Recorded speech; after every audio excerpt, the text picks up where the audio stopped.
Voilà, merci beaucoup, chers frères et sœurs. Merci pour toutes les prières que vous avez faites à mon endroit. Je salue le frère Frédéric pour cette mission grande qu'il conduit. Dieu vous bénisse tous. Alors, comme je l'ai dit, nous allons aujourd'hui méditer sur la foi au milieu des épreuves. C'est un thème très important. On parle beaucoup de foi. D'abord, la vie chrétienne, c'est une affaire de foi. Mais la foi, particulièrement au milieu des épreuves, mérite d'être enseignée afin que tous ceux qui traversent des difficultés, tous ceux qui traversent des moments de turbulence puissent savoir comment marcher pour ne pas trébucher. Alors, je vous ai donné ce test d'appui, nous allons le lire et puis essayer avec la grâce du Saint-Esprit, voir comment on va pouvoir le décrypter. Il est tiré de Job chapitre 1, versets 6 à 22. Et je lis ce qui est écrit. Il arriva un jour que les fils de Dieu étant venus se présenter devant Yahvé, Satan vint aussi au milieu d'eux. Et Yahvé dit à Satan, « D'où viens-tu » Satan répondit à Yahvé et dit, « De parcourir le monde et de m'y promener. » Yahvé dit à Satan, « As-tu remarqué mon serviteur Job ? Il n'y a pas d'homme comme lui sur la terre, intègre, droit, craignant Dieu et éloigné du mal. » Satan répondit à Yahvé, « Est-ce gratuitement que Job craint Dieu? Ne l'as-tu pas entouré comme une clôture, lui, sa maison et tout ce qui lui appartient? Tu as mis l'œuvre de ses mains, tu as béni l'œuvre de ses mains et ses troupeaux couvrent le pays. Mais étends la main, touche à tout ce qui lui appartient et on verra s'il ne te maudit pas en face. Il avait dit à Satan, voici tout ce qui lui appartient est à ton pouvoir. Seulement ne porte pas la main sur lui. Et Satan se retira de devant la face de Yahvé. Or, un jour que les fils et les filles mangeaient, ses fils et ses filles mangeaient et buvaient du vin dans la maison de leur frère aîné, un messager vint dire à Job, les bœufs étaient à labourer et les ânesses paissaient autour d'eux. Tout à coup, des Sabéens sont survenus et les ont enlevés et ils ont passé les serviteurs au fil de l'épée et je me suis échappé seul pour te l'annoncer. Je finis par lire le dernier verset, les deux derniers versets. Il dit, Job adora et dit, ni je suis sorti du sein de ma mère et ni j'y retournerai. Yahvé a donné, Yahvé a ôté, que le nom de Yahvé soit béni en tout cela. Job ne pécha point et ne dit rien d'insensé contre Dieu.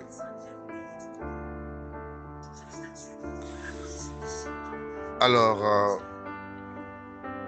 aujourd'hui, comme je dis, on va parler de la foi au milieu des épreuves. C'est très très important dans la vie du chrétien. La foi, déjà quand on demande à un chrétien, est-ce que tu as la foi? Il va dire j'ai la foi. Mais la foi, elle est multidimensionnelle. Quand tu es chrétien, tu as la foi. Mais on a la foi même quand tout va bien. On peut avoir la foi même quand on est dans la bénédiction, quand tout marche. Tu as l'impression que quand tu demandes quelque chose, la porte s'ouvre, tout est bien, ton mariage est béni, ton travail est béni, tout ça, tu as la foi, tu comprends. Mais ce qui est important, bien-aimé dans le Seigneur, c'est que il y a la foi au milieu des épreuves. La foi au milieu des épreuves. Parce que si tu n'as plus la foi lorsque les épreuves interviennent, bien-aimé dans le Seigneur, tu ne pourras pas t'en sortir. C'est compliqué. Donc, je vous ai donné ce test de Job où Dieu nous révèle véritablement comment Job a géré sa foi lorsqu'il était dans les épreuves. Sinon, comment Job a géré ses épreuves. C'est très important. Job, la Bible dit que un jour, les fils de Dieu se sont retrouvés devant Dieu et Satan était au milieu d'eux. Satan était au milieu d'eux et à l'insu de Job, il y avait une réunion qui s'est tenue sur le compte de Job. Dieu rend témoignage de Job. Il dit, il n'y a personne sur la terre qui lui soit semblable. Pourquoi Dieu le dit?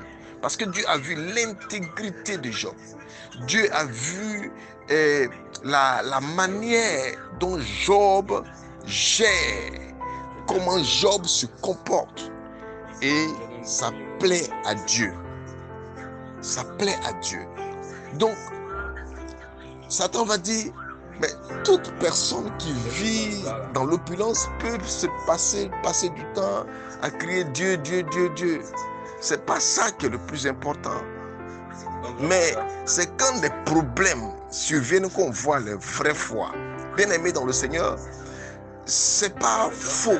C'est Satan qui l'a dit, certes, mais ce n'est pas faux. Vous savez, Satan, il a aussi une sagesse. Même si cette sagesse ne vient pas de Dieu, mais il a aussi une sagesse, une connaissance.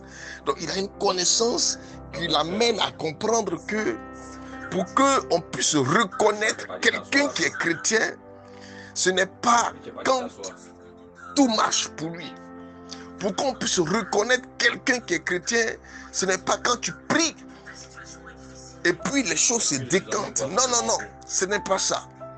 Mais c'est quand tu as l'impression même que tes prières ressemblent à des malédictions. C'est-à-dire que tu dis, Seigneur, ouvre la porte et puis la porte se ferme. Tu dis, Seigneur, bénis-moi à tel niveau et puis tu vois que la bénédiction n'est pas venue, c'est plutôt le contraire qui vient. C'est cela. Et donc, Job, un matin, il était là et voici ce que la Bible va dire. Les animaux de Job, premier obstacle qui vient contre Job, c'était, on dit un jour au verset 13, un jour que ses fils et ses filles mangeaient et buvaient du vin dans la maison de leur frère aîné, un messager vint dire à Job, les bœufs étaient à labourer et les ânesses paissaient autour d'eux. Tout à coup, des Sabéens sont survenus et les ont enlevés. Ils ont passé les serviteurs au fil de l'épée et je me suis échappé tout seul. Et quand vous allez lire la suite, c'était toujours des complications, des difficultés qui venaient dans la vie de Job. Mais ce qui est important, c'est que Job ne va pas maudire Dieu. Job ne va pas se plaindre. Job va porter son problème. Je suis sûr que quand les obstacles ont commencé dans la vie de Job, il a commencé à prier. Le premier obstacle qui est venu dans la vie de Job, la première difficulté, il sait qu'il y a un Dieu dans le ciel qui, lorsqu'on lui adresse une prière, il entend. Donc, un premier malheur le frappe. Je suis convaincu que Job a prié. À la fin de sa prière, on vient lui annoncer une mauvaise nouvelle encore. Et je sais qu'il a prié encore pour une seconde fois. Après la troisième prière, la deuxième prière, on vient lui annoncer une troisième nouvelle et ainsi de suite. Gloire à Dieu. Mais ce qui m'émeut ici, c'est quand il dit, nu je suis sorti du sein de la terre, du moins du sein de ma mère, et nu je retournerai dans le sein de la terre. Job a compris cette pensée de l'Ecclésiaste qui dit vanité des vanités, tout est vanité. Alléluia. En fait, ce qui amène beaucoup de chrétiens à ne pas supporter, sinon à perdre la foi au milieu des épreuves, c'est leur attachement au matériel, leur attachement à la vie physique, à la vie ici-bas. Et souvent, les gens crient, non, j'aime Dieu, je suis chrétien. Ça, c'est beau à voir. Mais ils sont attachés au matériel. Je posais un jour cette question à des frères au cours d'un enseignement. Qui a déjà prié pour demander à Dieu de lui permettre, quand il mourra, de mourir bien? Qui a déjà prié un jour pour son paradis? Personne. Et même je sais que vous, les fidèles de l'apostolat, flamme de la miséricorde, vous, personne n'a jamais prié pour son paradis. Jamais. Jamais. Et les chrétiens ne prient pas pour leur paradis. Il n'y a pas quelqu'un qui va dire, Seigneur, oh, je te rends grâce parce que je sais que tu m'as préparé une place au ciel. Et je prie que tu me prépares une place au ciel. Parce qu'il s'est dit que s'il fait cette prière, il va mourir. Personne ne peut prier comme ça. Toutes les prières que nous faisons, oh Seigneur, j'envoie le feu, je détruis tout obstacle devant moi, que l'ennemi qui se met au travers de mon mariage, l'ennemi qui se met au travers de mon travail, de mes finances, qu'il tombe au nom de Jésus. Ça c'est beau. Alléluia. Mais prions aussi pour notre éternité. Job sait, il savait très bien que les difficultés sont passagères. Même s'il meurt dans les difficultés, il a pas une gloire. Quelles que soient les épreuves que tu vivras un jour, ça va passer. Ça passera d'une manière comme d'une autre. Ce que les gens pourraient peut-être dire, il a souffert jusqu'un peu, il est mort dedans. Tout est là, tout est grâce. Alléluia. Tout est grâce. Dieu peut faire en sorte que tu ne meurs pas dedans. Ou il intervient et puis tu es délivré et tu rends témoignage. Comme il peut aussi intervenir pour que tu puisses entrer dans la félicité divine. Donc, dans la marche avec Dieu, il y a une attitude à tenir quand les épreuves viennent. Quelle est cette attitude? Cette attitude, la première, elle est au niveau moral. Au niveau moral, c'est de savoir que il y a une place pour toi auprès de Dieu. Alléluia. Frère, même quand tu n'as pas à manger, rends grâce à Dieu. Parce que un jour, tu auras part au festin de l'agneau. Ouais. Regardez quand quelqu'un est en train de semer. Pour nous qui sommes nés au village, on voit nos mamans, elles prennent le riz et puis elles creusent et puis elles mettent dedans. Et souvent, il n'y a pas à manger. Mais elles creusent et puis elles mettent le riz là dans la terre. Pourquoi? Parce qu'elles espèrent la récolte. Notre récolte en tant qu'enfant de Dieu, et la récolte la plus sûre d'ailleurs, c'est d'abord la vie éternelle. Si tu n'espères pas la vie éternelle, tu n'es pas chrétien. L'espérance de la vie éternelle. Pour que Jean puisse vivre, vous allez suivre après avoir perdu tout ça, tout ce qui est bien matériel, il était encore là, tout allait bien. Parce que quand le matériel, tu l'as perdu et que tu as la force, tu as la vie, tu as la santé, tu peux encore lutter pour ça. Mais pour l'empêcher même de pouvoir mettre des stratégies en place pour retrouver ce matériel, le diable va le flanquer d'une maladie terrible. Un ulcère dangereux. Mais pire, sa femme va le quitter. Oh my God. Quand celle qu'il aimait, quand il dit, oh, oui, quand tu rencontres une femme dans les premiers jours là, amour, oui, tu n'as Dieu que pour elle. Et puis c'est là, au milieu des épreuves, t'abandonnes. En fait, là, ce n'est plus même la douleur des épreuves que tu vis là qui va te tuer, mais la solitude, le chagrin va t'emporter. Mais Job, il a réalisé quelque chose dans son cœur. Cette prophétie d'Isaïe qui disait: une mère peut-elle abandonner son enfant? Et il continue pour dire, même si une mère venait à abandonner son enfant, moi l'Éternel, je ne t'abandonnerai pas. Donc, il sait que c'est vrai, cette femme qu'il a aimée, qui lui a dit à un moment donné, je t'aime, si elle l'abandonne,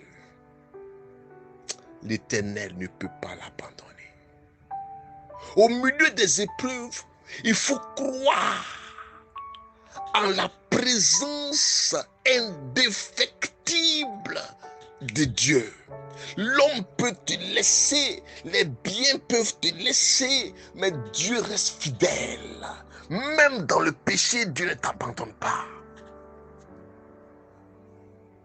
Parce que Dieu, il attend la conversion du pécheur avec patience. Il est comme le fils de l'enfant prodigue. Donc, réaliser la présence de Dieu à nos côtés. L'autre disposition au niveau des épreuves, c'est la disposition de la promesse de Dieu. Nombre 23, verset 23. Il est dit ceci: Dieu en effet n'est pas un homme pour mentir, encore moins un fils d'homme pour se repentir. Ce que sa bouche dit, sa main l'accomplit. Mighty God. Ce que sa bouche dit, sa main l'accomplit. Sa main l'accomplit. C'est que sa bouche a dit, sa main l'accomplit. C'est que sa bouche a dit, sa main l'accomplit. C'est que sa bouche a dit, sa main l'accomplit. Après 3 ans de mariage, il y avait une femme chrétienne qui a eu son enfant. Et son mari lui disait, laisse-moi consacrer l'enfant au Dieu de mon village. La femme disait non, moi je sais en qui j'ai cru. Alléluia. Quand tu sais en qui tu crois, quelles que soient les épreuves, tu dois rester serein. La sérénité au milieu des épreuves. Parce qu'en fait, le diable se sert des épreuves pour faire tanguer ta foi. Vous savez, les épreuves viennent pour t'arracher de l'affection de Dieu. Parce qu'un chrétien, c'est quelqu'un qui aime Dieu. Donc le diable fait venir les épreuves pour tester ta foi. Et si tu n'es pas affermi, tu finis par abandonner et tu n'es plus chrétien. Donc son objectif, c'est de faire en sorte que tu quittes. Maintenant, toi, qu'est-ce que tu fais? Et c'est dans les épreuves qu'on a vu beaucoup de chrétiens ont chuté. Ah non, mais j'ai pris depuis là, mais je ne vois rien, je vois rien. On s'encapare. Bien-aimé dans le Seigneur, un enfant de Dieu doit avoir une foi ferme. Que dit l'auteur aux Hébreux sur la foi? Il dit la foi est la ferme. Ferme, adjectif qualificatif. Ferme. Quand on dit fermer une porte, ça veut dire que la porte là, on ne peut pas, tant qu'on ne l'a pas ouverte, on ne peut pas passer. Dans la ferme assurance, une assurance totalement pointue, sinon totalement ferme, sans jamais regarder derrière, des choses qu'on espère. Donc au milieu de tes épreuves, qu'est-ce que tu espères? La délivrance, la libération. Tu espères une lueur, alors continue d'espérer que ça va venir. Tôt ou tard, ça viendra.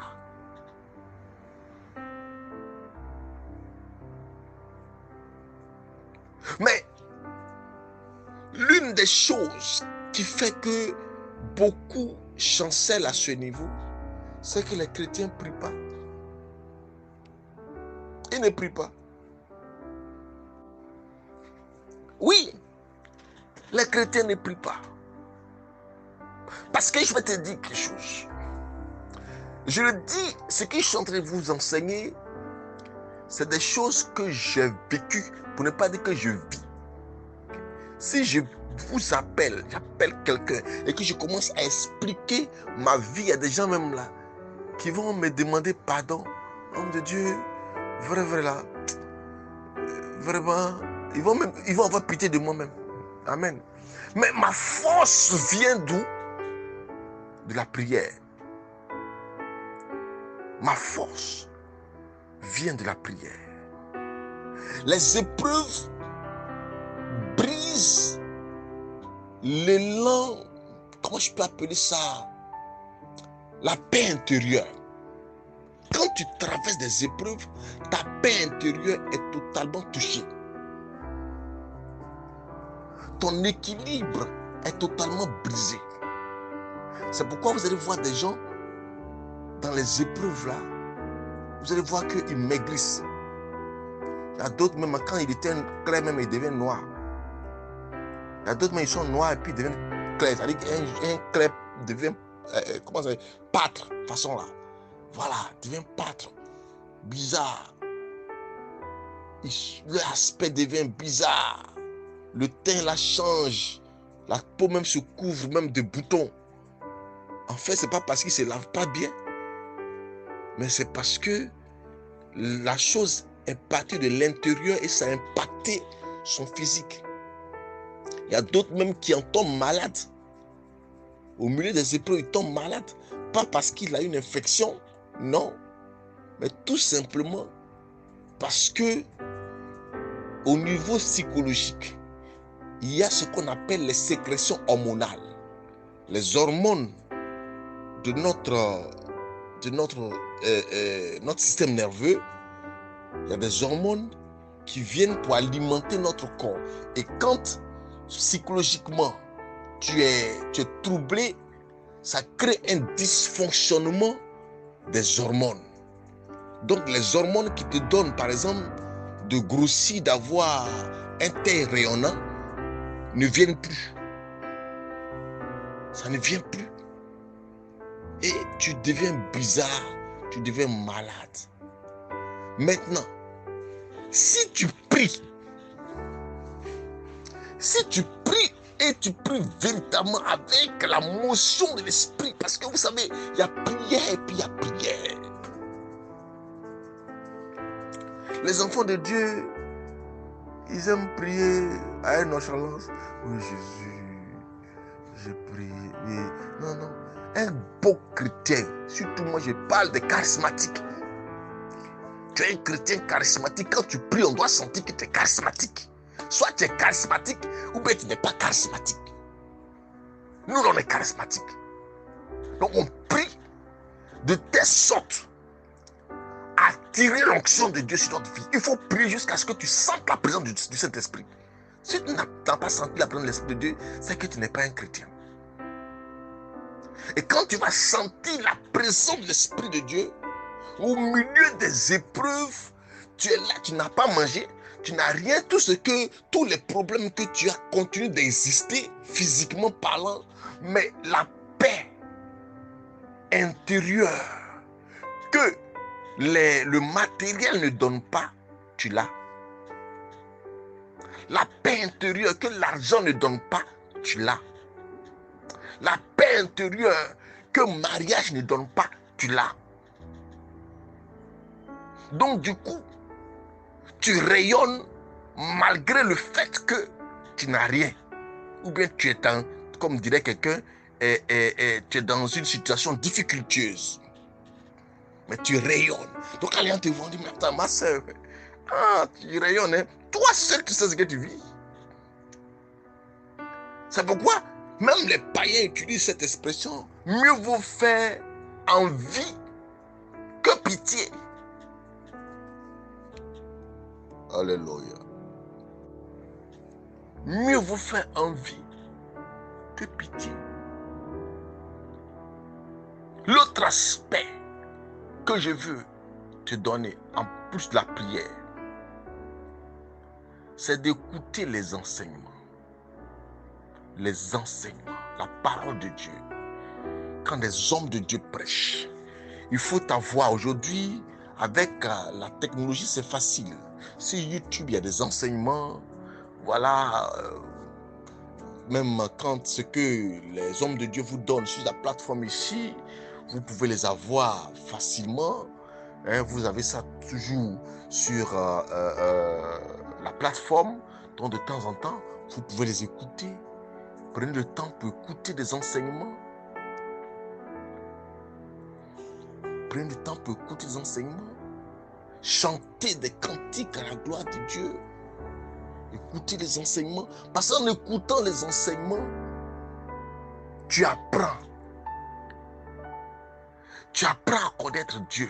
Tu apprends aussi à surmonter les difficultés. Parce que je vais te dire, une difficulté, quand on était à l'école primaire, surtout au CM2, les exercices de mathématiques, on appelait ça problème.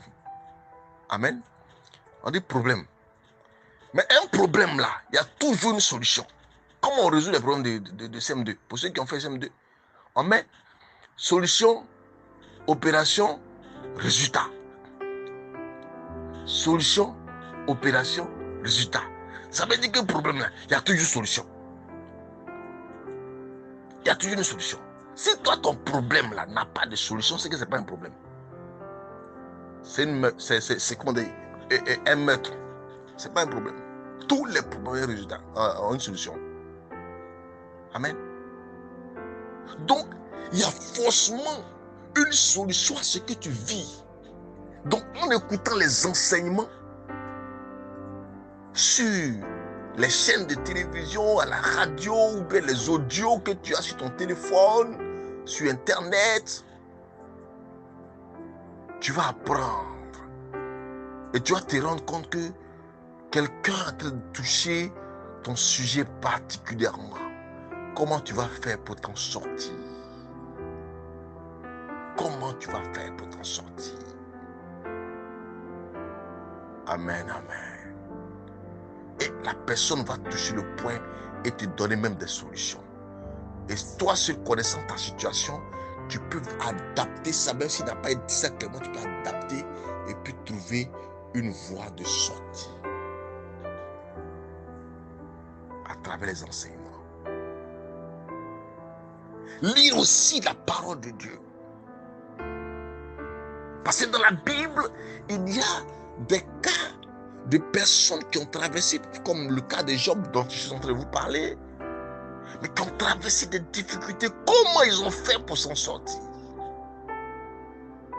Prenons par exemple le cas de Joseph, qui était un cas élogieux. Esclave, d'abord vendu par ses frères, esclave chez Potiphar, il se retrouve en prison en tant qu'esclave. Mais l'esprit du Seigneur était avec Joseph. Et l'esprit de Dieu va le conduire vers Pharaon. Joseph va utiliser la sagesse de Dieu pour trouver une solution à Pharaon. Dans la vie là, on a toujours quelque chose à apporter à l'humanité. Il y a des gens qui pensent qu'ils ne peuvent rien. Non, je n'ai personne. Mon papa est mort, ma maman est morte. C'était mon oncle là qui pouvait faire quelque chose là, mais vraiment il ne veut même pas me recevoir. Mais tu as quelque chose à apporter. Tu as quelque chose à apporter à l'humanité. Alléluia. Ce n'est pas l'argent qui fait tout. Quand tu n'as pas l'argent, il y a quelque chose que tu as. Maintenant, c'est de prier pour que Dieu puisse te montrer ce que toi tu as, que les autres n'ont pas et dont les autres ont besoin pour leur épanouissement, pour que tu mettes ça à leur disposition pour réussir. Joseph avait le don d'interpréter les songes. Avec ça seulement, là, sa vie a changé. Toi aussi, ta vie peut changer. Bien-aimé dans le Seigneur, je vais conclure pour vous dire de garder la foi. Quels que soient les problèmes, quelles que soient les difficultés, il ne faut jamais penser à aller chez un marabout ou un féticheur ou bien faire des choses qui ne sont pas bien. Il ne faut jamais chercher à voler. Parce que ce qu'un homme aura semé, il le moissonnera. Ce qu'un homme aura semé, il le moissonnera. Donc si tu sais ça, alors moissonne des bonnes choses. Du moins sème les bonnes choses pour que tu puisses moissonner des bonnes choses. Sème les bonnes choses pour que tu puisses moissonner des bonnes choses. Je vais vous raconter un témoignage et je pense que c'est là que nous allons terminer. C'est le témoignage d'une dame que j'ai connue. Cette femme, c'est une servante de Dieu. Je la connais très bien parce qu'elle m'a coaché dans le ministère. Elle m'a appris beaucoup de choses. Elle avait un don de fécondité, c'est-à-dire quand elle prie pour des femmes stériles, c'est élogieux. Tu tombes enceinte, tu ne fais pas attention, tu fais jumeau. Alléluia. Peut-être que c'est elle qui a prié pour moi et puis elle fait mes jumeaux. Oui, ce sont ses prières parce qu'elle a beaucoup prié pour moi. Mais elle-même, elle n'avait pas d'enfant. Elle n'a pas d'enfant. Son histoire faisait un peu pitié parce que quand elle était jeune, où elle ne connaissait pas le Seigneur, elle est tombée enceinte. En tant qu'aînée de sa famille, son père ne voulait pas qu'elle tombe enceinte. Il voulait qu'elle finisse ses études. C'est une bonne, c'est bon. Mais tu veux que ta fille finisse ses études, tu ne l'as pas bien surveillée, elle est tombée enceinte. Soit tu lui donnes des conseils, tu la laisses accoucher, et puis tu vois ce que tu peux faire. Mais comme il avait beaucoup de filles, et puis elle était l'aînée, il voulait donner un message fort aux petites sœurs. Donc, il a appelé toutes ses filles et il a pris la grande sœur, il l'a mis sur une table, il a tapé dans son ventre. Et il a fait une fausse couche. Depuis ce jour, jusqu'à un passé récent, je ne pourrais pas dire jusqu'à aujourd'hui, oui, je peux le dire jusqu'à aujourd'hui, la dame n'a plus jamais fait de retard. Elle n'a plus jamais fait de retard. Jusqu'à là où je vous suis en train de vous parler, elle est ménopausée maintenant. Il y a 3 ans de cela, moi je suis tout le temps avec elle. On fait tout ensemble. On s'est vu, je sais pas, la semaine d'avant. Un jour, je suis là, on m'appelle. On dit non, viens chez moi, Émilie, il faut venir. Donc je m'en vais, je cours, je vais là-bas. Je vais, je vois un berceau, voilà un bébé dedans, tout ça. Il dit, c'est quoi ça? Il dit, qui est venu saluer maman? On dit, ah, ta maman a accouché. Il dit, quoi? Il dit, non, mais on était ensemble quand la dernière fois, j'ai pas vu de ventre devant elle. Parce qu'elle est petite de forme. Donc, personne ne pouvait voir. Elle-même, elle avait senti que son ventre avait pris un peu de volume. Mais, elle ne savait pas qu'elle était enceinte. Bien aimé dans le Seigneur, ce que je suis en train de vous dire là, c'est quelque chose que j'ai vécu. Elle avait des malaises. Elle était partie à l'hôpital. On lui a dit que non, c'était des fibromes. Donc, elle était sous un traitement de fibromes. Jusqu'à ce que, à un moment donné, ça n'allait plus du tout. Elle avait très mal. Donc, elle va voir son gynécologue qui la suit par rapport au fibrome. Le monsieur, il fait cette fois-ci son diagnostic. Ce qu'il voit là, ça ne ressemble pas à fibrome. Il dit salle d'accouchement. Elle ne sait du tout de rien parce qu'elle s'est dit peut-être à la salle d'accouchement là-bas, il y a les commodités. Ils vont en salle d'accouchement. On dit pousse, elle pousse. C'est le bébé qui sort. C'est extraordinaire. Elle demande à quoi? On dit tu as accouché. Enfant dans mon ventre. Oh, dans ménopause. Gloire à Dieu. Mais je vous assure que moi-même, je n'y croyais pas. J'ai commencé à me promener de la maison. J'ai dit non, en fait, il y a certainement une nourrice qui est venue dans la maison. J'ai fouillé partout. C'était son enfant. Je regarde le visage de l'enfant là. Le visage, c'est le visage du monsieur. C'est son mari. Il dit ouais, c'est extraordinaire. Mais cette femme, souvent quand on était là comme ça, elle nous parlait toujours de son enfant. Oui, Dieu va faire son enfant. Dieu va faire son enfant. Dieu va faire qu'elle va avoir son enfant. C'est ça. La persévérance. Malgré le fait qu'elle n'avait pas d'enfant, elle continue à persévérer et à prier Dieu, à servir Dieu. Bien-aimé dans le Seigneur, toi aussi. Peut-être que pour toi vient. Quand Job a persévéré, et même de sa persévérance, les gens ont commencé à se moquer de lui. Quand vous lisez ses amis Eliphaz et autres qui parlaient, en fait, se moquaient de lui. Ben, toi, tu dis que tu connais Dieu. Mais si tu connais Dieu, comment tu peux vivre des choses comme ça? Oh, oh. Je vous dis, un jour, je vais vous rendre moi mon témoignage. Aujourd'hui, là, je vous l'épargne. Quelqu'un m'a dit ça. Mais attends, mais toi, tu pries comment? Tu pries comment? C'est quel Dieu tu pries? Et puis depuis là, on ne voit rien. Hein? Je dis, mais tu racontes quoi? Tu ne vois rien. Mais tu es une Ivoirienne. Alléluia. Que le Seigneur vous bénisse. Qu'il vous fortifie. Tous ceux qui traversent des difficultés. Aujourd'hui, je ne prierai pas que vos difficultés s'arrêtent. Mais je prie que votre foi s'affermisse. Je prie que votre foi soit inébranlable. Parce que ce n'est pas la foi que vous pourrez voir des grandes choses.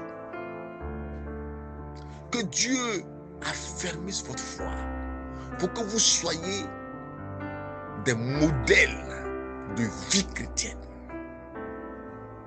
Que le Seigneur vous bénisse.